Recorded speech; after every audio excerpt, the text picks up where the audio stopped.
Assalamualaikum everyone. I'd like to share with you as part of our topic in the research colloquium. So we're going to review about research. So the word research comes from the old French word searcher, then with the prefix re. So that's the etymological meaning, research. So the definition, research is defined as intensive search with the purpose of becoming certain. So once again, intensive search with the purpose of becoming certain. It is also systematic investigation into reality to gain knowledge.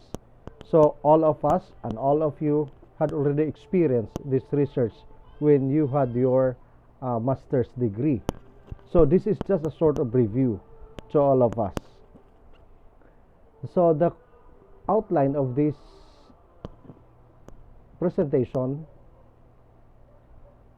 so of course we'll define what is research, the different types of research, the qualities for researcher, the research paradigms, theory and research, then the qualitative as well as the quantitative methods.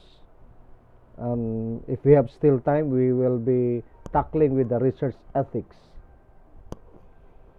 Then with the references, the review of related literature, the research process, questions, the hypothesis, the measurement, the scaling, reliability, the validity, and the sampling procedures.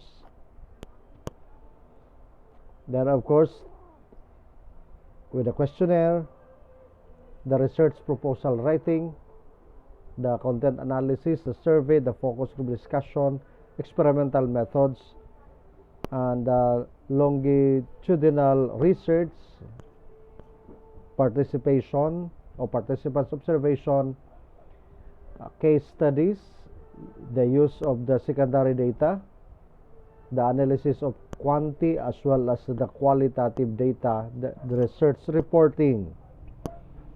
So now, we'll start once again. So we all know that research comes from the old French word searcher plus the prefix re. So re, ibig sabihin search, or means once more, afresh, or anew, or back with return to a previous state. Then the word search means look thorough or go over thoroughly, to look something or to examine, to find anything concealed. So this is research. Now there's an argument here. JoArs wants to launch its company in Mars. So if JoArs wants to launch its company in Mars, ano kayang gagawin ni JoArs? What do you think? Hello? But we move on. So ang gagawin niya, of course, he is in a process of decision making if he want to launch his company in Mars. So therefore, JoArs is the process of decision making. Like you with your research now, in your dissertation, you are on the process of decision making. And I know you had already your title, but this is one of our requirements in this research colloquium, is you have to submit your proposal until methodology. So once again, since you had already the topic or the title, so we are now on the process of decision making. So in this decision making, there is a need, of course, you have to be convinced, the so-called conviction in your research. Then there should be no doubts. From that title, you have to go on. No need to doubt, kasi this is part of, maybe, of course, a requirement, not only of this course, but of your degree as PhD students. Then knowledge to justify your decisions. Don't, of course, you have to research a lot, you have to read a lot. Then remember the goals. You have to achieve that goals. So what is your goal now is to finish your dissertation. Of course, you have to pass first your comprehensive examination, then the goal is finishing your dissertation, because this is part of your requirement in order to have a degree, the bachelor's degree. No, bachelor's, the Doctor of Philosophy. Okay. Now, research is an organized and systematic way of finding answers to questions, and this is one of the basic definition.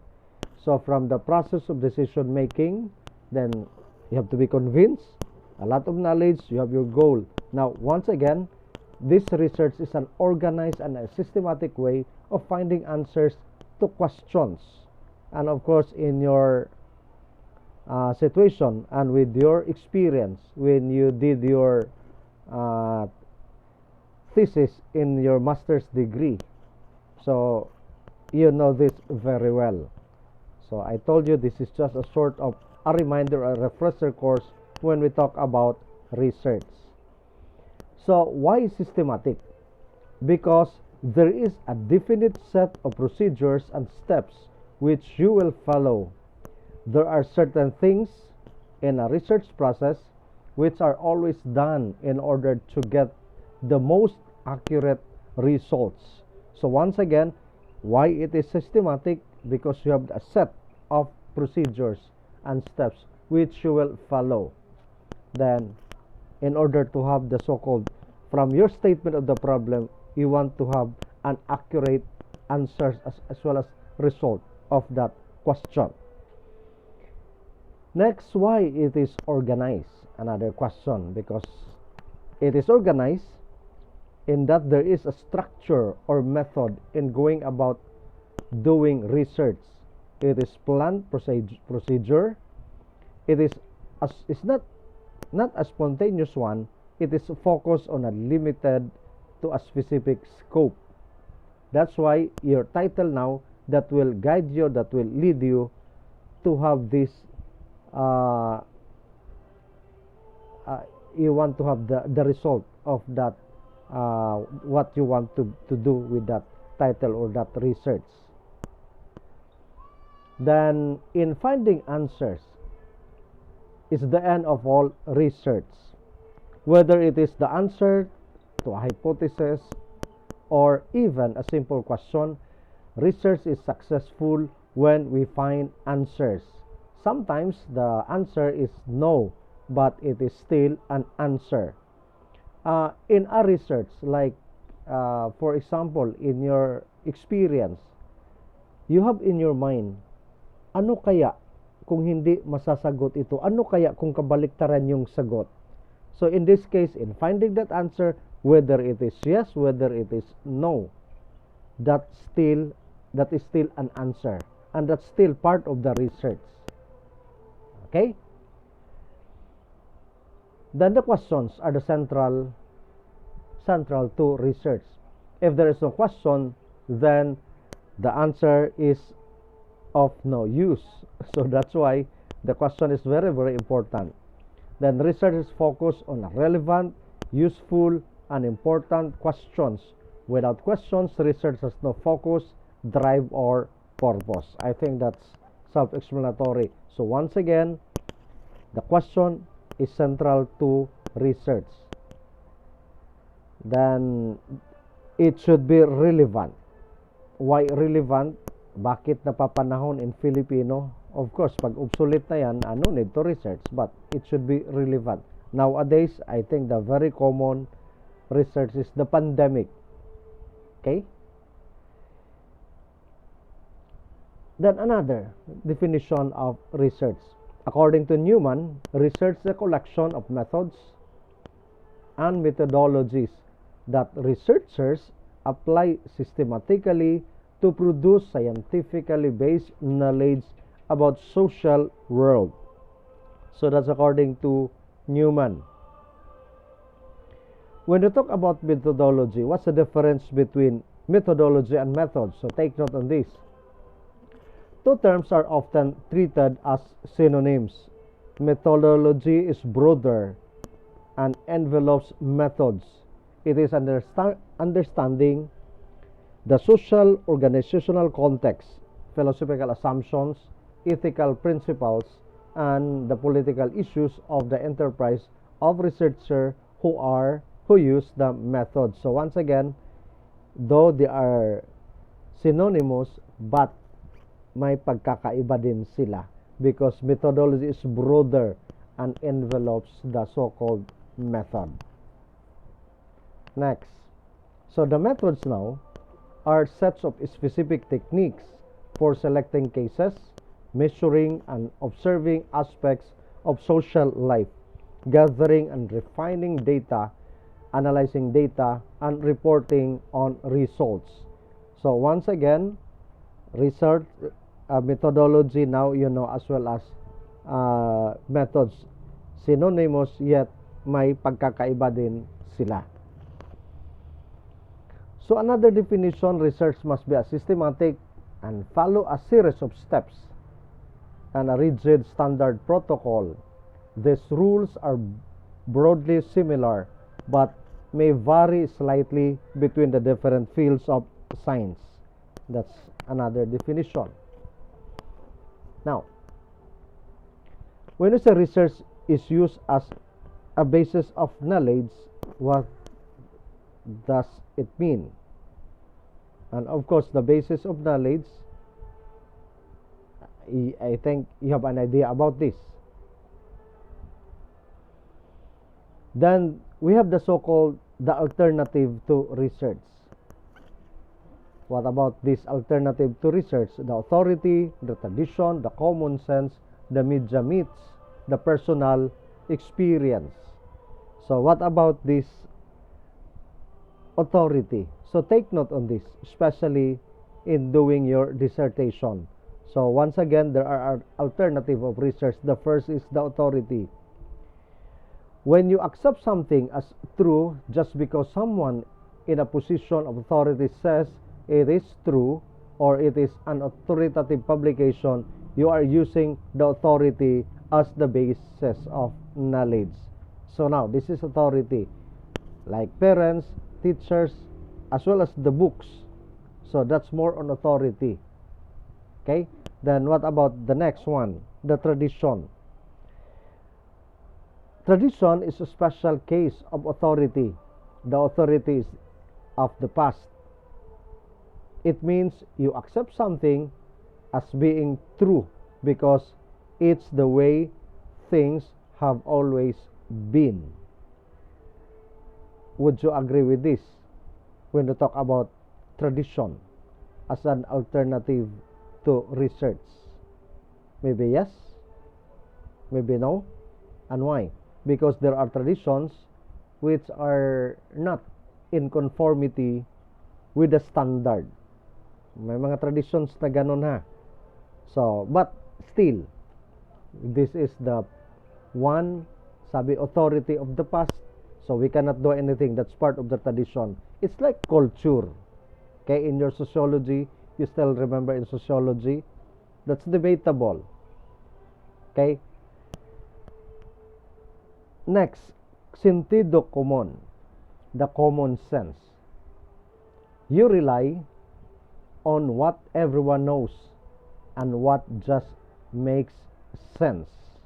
This is also one of the bases of knowledge, the sentido común. Once again, you rely on what everyone knows and what just makes sense. That's why common sense. Then it is about ordinary reasoning. It can originate also from the so-called tradition. Okay? So, sentido común lamang. And that's one of the bases of the knowledge. Next is the media myth. Media tends to perpetuate the myths of a culture.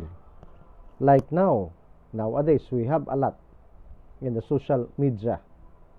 So, yun yung titingnan din natin. as a source of a basic source of knowledge. Itong media myth. Totoo ba? Maraming trolls ba? Marami bang fake news? So, yun yung dapat titingnan din natin. Then, of course, the personal experience, another alternative as the basis of knowledge. If something happens to you, if you personally experience it or see it, you accept it as true. Because you experience it, of course, that's a personal experience. So, that can be one of the bases of research. Pero, questionably ba itong personal experience? Yes, it can be. But since you experience that one, other people, they cannot do anything because of your experience. But the thing is it acceptable? So, that's also the question. Okay? Kahit na personal experience yun.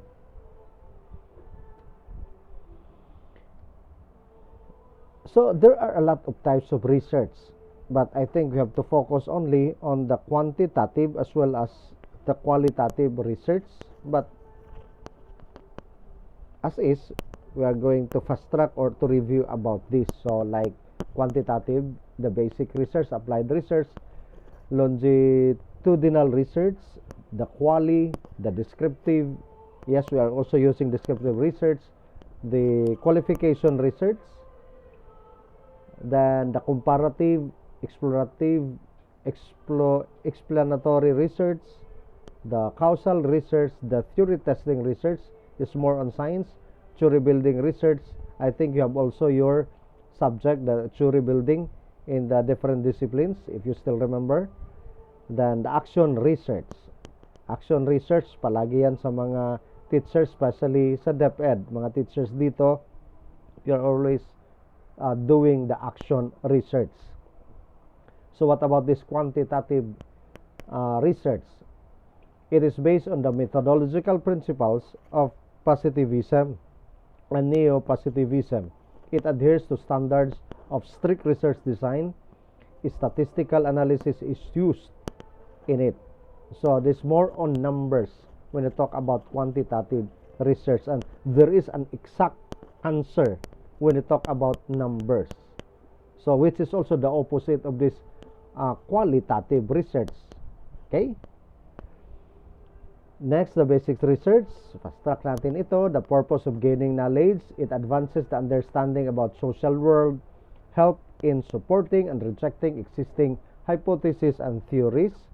Another is the applied, especially this in science, aims in solving specific problems, aims at establishing policy programs that will help to improve the social life. Then types of applied research are the action research, kagaya sa nabanggit one of the type, then the social impact studies, the cost-benefit analysis, the evaluation research.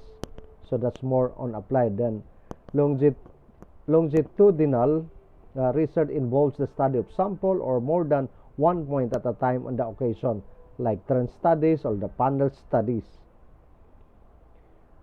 So, bilisan lang natin ha, kasi ang pinakamahalaga sa atin yung the quali as well as the quanti. Then, the cross-sectional research, it involves study of many cases at one point in time or occasion. Now, the quali.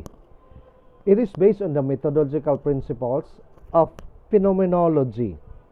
That's why quali. Symbolic, interactionism, hermeneutics. It aims at exploration of social world. Then following the elements which there are explorations, relationship discovery, establishing construct, then testing hypothesis. That's more on the qualitative. Qualitative, more on a narrative research. Okay?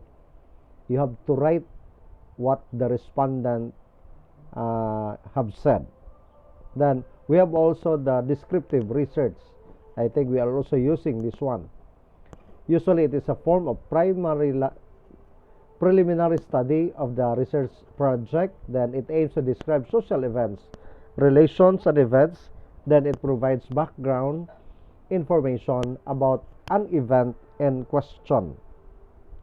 Then the classification research aims at categorization of units into groups, then demonstrate differences to explain the relationship. Then we have the comparative. In your research, sometimes we are also using this comparative research. Identify the similarities and the differences between the units at all levels. That's why there are times kahit na yung sa, if it is quantitative, is there a significant difference? Di ba may mga question na alaala nyo yung nasa thesis pa kayo? Is there a relationship, or is there a significant difference? So that's more on similarities as well as the differences. Then exploratory aims to gaining information about an issue in hand. Then related to this, exploratory research aims in explaining the social relations and events to build, test, or revise a theory. Then the causal, it aims to establishing cause and effect relationship among the variables. Yes, like now, the cause and effect about the global warming. Pwede yan, that's part of this, the causal research. Then the theory testing research, it aims to testing validity of a theory. So this more on science. Then establish and formulate theory. Then the action research, some of you is doing this one, especially the teachers here. It is an application of the fact finding to practical problem solving in a social situation with a view to improve quality of action within it, involving collaboration and cooperation of researcher, practitioner, and layman. It can be situational, diagnose with a problem, and attempts to solve it. Kaya that's why it's an action. Then collaborative, participatory, then researcher take part in the implementation of the findings. So whatever is the result, so therefore, ito yung maitutulong mo sa problema. Then if the self-evaluation, it involves a constant evaluation and adjustment of the research and practice. Now, let's review about the thesis. You know very well what is this thesis. So review lang natin, especially the part of the thesis. So what about the thesis? So a thesis, a proposition stated and put forward for consideration, especially one to be discussed and proved or to be maintained against objections. Then he vigorously defended his thesis on the causes of war. So that's more on proposition, yung thesis. Then a subject of a composition or essay, then a dissertation on a particular subject in which one has done original research as one presented by a candidate for a diploma or a degree, like what you had experienced in your undergraduate, the master's degree, and now you'll be doing your dissertation. So once again, as part of this requirement, please do at least the proposal from chapter 1 and chapter 2. By the way, we are using IMRAD now in our graduate school. IMRAD, which means the introduction, then methodology, then result and analysis and discussion. Okay, that's more on now our format in the graduate school. IMRAD na tayo. So in your proposal, of course, chapter 1 and 2, introduction, that includes everything. Yung the intro, papasok na yung RRL, because the old one, the chapter 2 is RRL, but tayo ngayon, the RRL is under chapter 1. Okay, and that's clear. So the parts of thesis, and the parts of thesis, these are the old one. So this is just a review, like this one, the initial pages, the title, approval sheet, the abstract, acknowledgement, dedication, the table of contents, the list of tables, and the list of figures. So alam na natin tong lahat. Title page, the following information needs to be on the title page. But still in your thesis, though it is IMRAD, nandito pa rin itong page na ito. The title page and possibly the subtitle of your thesis, then you have to write your first name, surname of the authors, if it is a bachelor, a master's degree, or your dissertation, then your department or the faculty, then the place, date of completion, that's on the title page. Then approval sheet, this is to prove that the authors have passed the requirements needed for the thesis. This is signed by the thesis with the advisor, the panel, and the dean. This also states the grade obtained by the authors, pass or fail lang sa atin. Then of course the abstract. In the international presentation or even the local presentation, you'll be asked your abstract. Abstract, that's a summary of all what you have done or from the manuscript that you have done. A little introduction, the method, and of course the result. So parang that's a summary, yung abstract. Okay, aim of the abstract is to briefly provide the reader with the most important information from the entire text. An abstract never contains new information. And why? Kinuha mo lang doon, kinalkal mo lang, pina-excite mo lang. Okay? And this is a summary as what I have told you about yung resulta sa iyong manuscript. Then the dedication.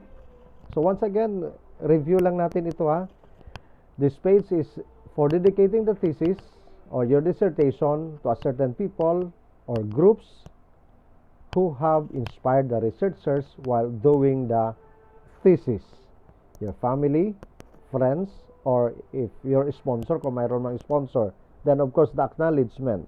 Anong ginagawa sa acknowledgement?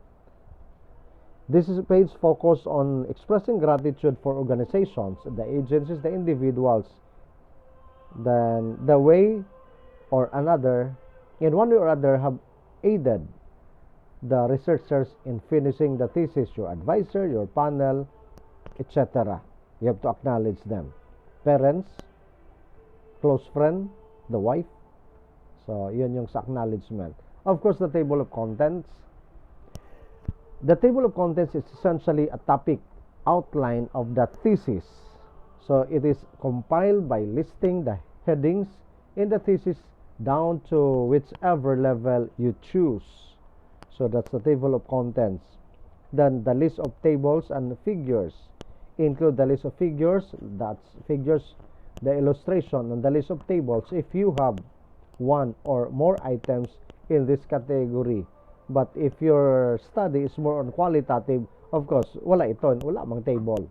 Then, you have to use a separate page for each list. Then, list a number or caption and page number of every figure and the table in the body of the thesis. So once again pang-quanti lang ito. Pag quali, walang, yes, figure, mayroon siguro pag sa quali, if you have the conceptual framework, or the other one is the theoretical framework, pwede dyan sa figures. Okay? Then the title of the chapters, the problem, the background, related literature, methodology, presentation, analysis, interpretation, summary, conclusion, and recommendations. So in the chapter 1, the introduction or the background of the studies, why you want to study, you have to write this, the introduction, why you want to study that problem. Okay, the background of your, especially now that you had already your title. Then the first chapter of your thesis, the introduction, and where you provide the introduction to a topic of your thesis You give the content in terms of the content of the research project. Then the significance of the study will mainly focus on the questions: who will benefit from the study? The government, the school, the organization. So it depends your study. So the section will state the contribution of your study and the usefulness of your study in the society. Then the statement of the problem. So this is very, very important. Okay, the SOP. The problem must be reflected on the title. Take note. You have your title, and I think matagal naman yun ninyo na defense, sana may nagawa na kayo. Okay, the statement of the problem. Or the readers must know your problem by just simply reading your topic. Then the problem must not be answerable by yes or no, and must be arranged in a flow of documentation or study. So once again, take note. The statement of the problem is not only answerable by yes or no, but sabi nga, tingnan, must be arranged in the flow of documented study. Okay? How? What? Is there a significant relationship? Is there a significant difference? So, yun yung more or less in the statement of the problem. Then the very common yung, what is the profile of the respondent? Okay? In terms of age, yun yung the usual. Okay? The very common one. Sex, ano pa? Educational attainment, occupation. Then, what is the relation? Is there a significant relationship, if it is quantity, between the age of the respondent as well as, ayan, yun yung mangyayari sa statement of the problem. Then the conceptual framework. So take note once again, kahit na reminder ito, but alam na din natin ito. So basahin pa natin isa-isa. Existing the research that is relevance of your topic, the key ideas of the construct in your approach, identify and discuss the variables, okay, the independent variables, then the intervening variables. So that's more on the conceptual framework, like the dependent as well as independent variable. So like ganito sa diagram na ito. Next, the scope and delimitation. The scope is mainly the coverage of your study, and the delimitation is the limitation. O delimitation, ano ba talagang tama? Scope and limitation of the study, or scope and delimitation of the study? Nag-check, kahit na mag-check ka sa mga paper, nagdepende kung paano gamitin yan. Mayroon ding scope and delimitation, mayroon ding scope and limitation, and I think it does not matter. Okay, the scope is mainly the coverage of your study, and the delimitation is the limitation. Pareho lang, limitation pa rin of your study or your topic. Then the definition of terms is also very, very important. You have to define the terms, how you use the term in your manuscript. Okay, must be arranged in an alphabetical, or must also be stated if you use your definition of terms technically or operationally. Okay, then in chapter 2, so in the IMRAD, wala na itong chapter 2 because chapter 2 is the RRL. So under na ngayon sa chapter 1. So take note ha, IMRAD na ang ating grad school. Kaya nga, you have to submit as part of the requirements only chapter 1 and 2 until methodology. Okay? This chapter 2 is under na sa chapter 1 yung RRL. Anong kagandahan sa RRL? Of course, this would tell you na your study, kaya nga kaugnay na pag-aaral, there are related studies na kapareho sa'yo, in which pwede mo makunan din. And yun yung parang katibayan mo rin na your study, although may nauna na sa'yo, pero ito nagpapatunay din sila na talagang yung study mo totoo. Okay? That's why do not really forget, especially the RRL, to write or to cite the authors, kung sinong nagsabi. Okay, para hindi tayo ma-plagiarize. Okay, in the RRL.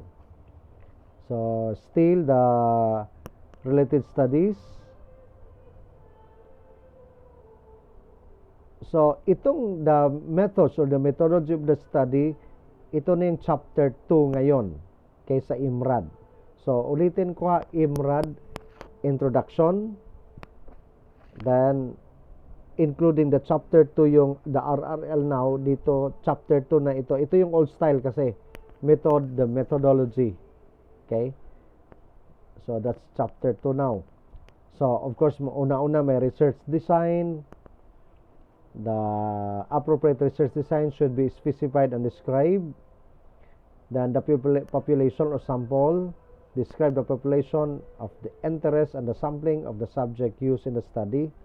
Then describe the instrument, what it will measure. Then state the qualification, the informants if used in the study. Then of course you have the validation procedures. Discuss how the validity and reliability will be established, especially the level of reliability or probability. I think in our grad school, ito hahanapan din kayo dito, especially in your questionnaire, ipa-validate talaga yan. Then, right after that, validating your questionnaire, if it is approved, you have to gather your data. Okay, this is now the gathering procedure. Describe how the instrument will be administered. Then describe the processing, the treatment of the data. Then now, the chapter 3, but instead of chapter 4, chapter 3 nandito ngayon, the presentation, the result and discussion, okay, and the interpretation of data. So, present the findings of the study in order of the specific problem as stated in the statement of the problem. Then present the data in this form. Of course, if it is quantitative, it should be tabular. Textual, of course, magamit din yan. Thematic, especially pag qualitative. Then graphical. Graphical is optional. Then analysis of data. Data may be analyzed quantitatively or qualitatively depending on the level of measurement and the number of dimensions and variables of the study. So even though it's qualitative, you have still to analyze. Okay?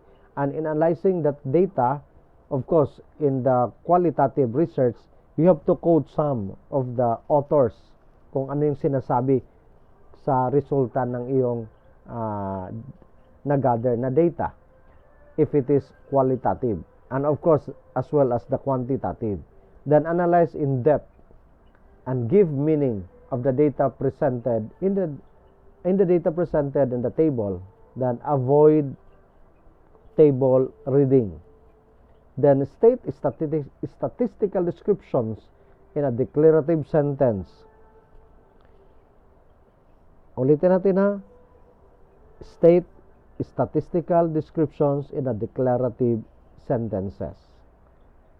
Then another one, establish the interconnection between and among data. Then check the indicators, the hypothesis. Then link the present findings with the previous literature. Okay? So that's why that's the use also of the RRL. You have to link that one, your findings to the related literature. Then use parallel observations with contemporary events to give credence presented in the introduction. Then chapter 4 na tayo. Nandun yung summary, findings, and the recommendations. Then describe the problem, research designs, and the findings. Then answer the questions raised. Then the recommended format of the paragraph form instead of the enumerative form. So it's more on the paragraph form na ang findings. Then for each of the problem present, the summary of findings. Then the conclusion. All of us are familiar with this. These are the brief and generalized statements in answer to the general and each of the specific sub-problems. This contains generalized and in relation to the population and this general interference applicable to a wider and similar population. Flexibility is considered in making the conclusions. It is not a must to state conclusions on a one-on-one correspondence with the problems and findings, as all variables can be subsumed in one paragraph. So that's why that's a conclusion. Then conclusion may be used in generalizations from the micro to macro level or vice versa. Okay? Then, of course, the recommendation, this should be based on your findings and conclusion of the study. Then recommendation must be specific or general or both. They may include suggestions for further studies. They should be a non-technical language para mas madaling maintindihan. And they should be feasible, workable, flexible, doable, as well as adaptable yung recommendation. Kaya recommendation yan. And of course, do not forget the references. References is also alphabetical order. But if you can see this one in the web, so you can separate the bibliography. So first the books, journals, or the bibliography. Okay, pwedeng i-separate ito in writing the references. So now, what about the strength of the quantity as well as the quality? Basahin natin ito, okay? Para kasi sa atin more on quantity as well as quality tayo. So the strength and weaknesses of the quantitative and the qualitative research. So basahin natin ito para mas makuha natin. In the quantitative research, there are many researches taking place which results into the evolution of something new and unique. Traditional marketing research have two options. Itong sample to conduct the research. The quantitative as well as qualitative method, then the quantitative research is dependent on the creation of hypothesis, kasi mga numbers ito, followed by an accurate analysis of the statistics in order to understand and explain the research findings. It focuses more on the quantity of things under statistical patterns. Using the number, it comes to an analysis so as to come to a conclusion. Then quantitative research method has proven to be beneficial in the following ways. First, it provides an allowance of the formulation of statistically sound. Then quantitative data provides a macro view with all the required details and comparative larger samples. Then larger sample sizes enable the conclusion to be generalized. Then evaluation of the multiple data sets can be done at once and that two at a faster pace and accurately. This method is called to be appropriate when there is a need of systematic and standardized comparison. Then the manual implementation of ideas can be automated completely, which can save time. This is more on the quantitative research. So we are talking about numbers here. Okay? What about the weaknesses of the quantitative research? So take note. Quantitative method reveals what and to what extent, but often fails to answer more or why and how and why, because when we talk about number, it is an exact result. That's why this is one of the weakness. Often fails to answer more on why and how. Okay? And this type of research requires a model performance to be monitored or the constant basis in order to ensure its compliance with the original hypothesis.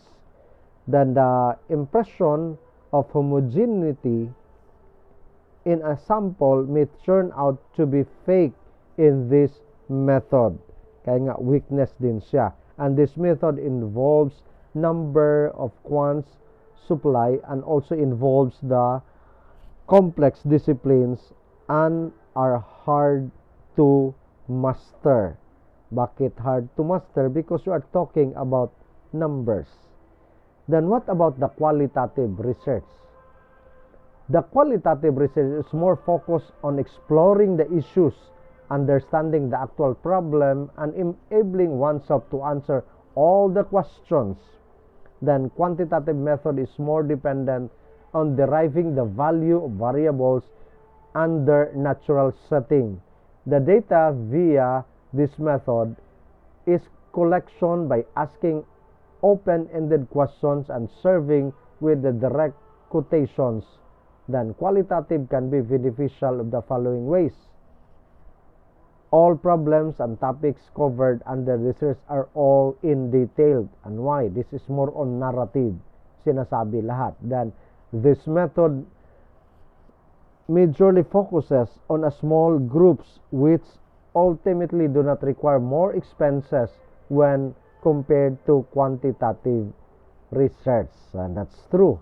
Then on the emergence of the new developed information of findings and revision, direction and framework, the data can be done easily and quickly. Okay, then data is collected from a small group which bounds it to be universal for a large population. Then data with this method is collected based on a genuine efforts and gives clear vision on what can be expected. But what about the weakness of the qualitative research? As data is collected a small group due to which assumptions cannot be made beyond all small groups of people, okay, then it becomes difficult to demonstrate, maintain, and access the rigidity of data. That's a weakness. Then a collection of statistical data is not easy and cannot be done solely by using this method. And of course, we are not talking about numbers when we talk about qualitative. Then as the data in a big quantity, analysis and interpretation of data takes much time. Okay, then the responses of the subject might be affected as the researchers are bound to be present during the process of data gathering. So these are the weaknesses also of the qualitative research. That's why in your mind, if you have a quantitative mind, if you have number ang gusto mo, you proceed to quantitative. Pag ito naman more on narrative, you proceed sa qualitative. Then the question, can we mix the two? Yes. Now, medyo trending na itong mix method. Itong dalawa, the quanti-quali method, and they call it the mix method. But there are institutions dinidiscourage itong mix method. Pero sa atin, it's up to you. Either a mix method, either qualitative, or either quantitative. Sa amin, sa peace education, and I think this is more exploratory, more on the qualitative. But it can be also a mixed method. Like what I did in my dissertation, it's more on, it's a mixed method na ginamit ko. Okay? So with that, I hope you are being reviewed by this presentation when we talk about research.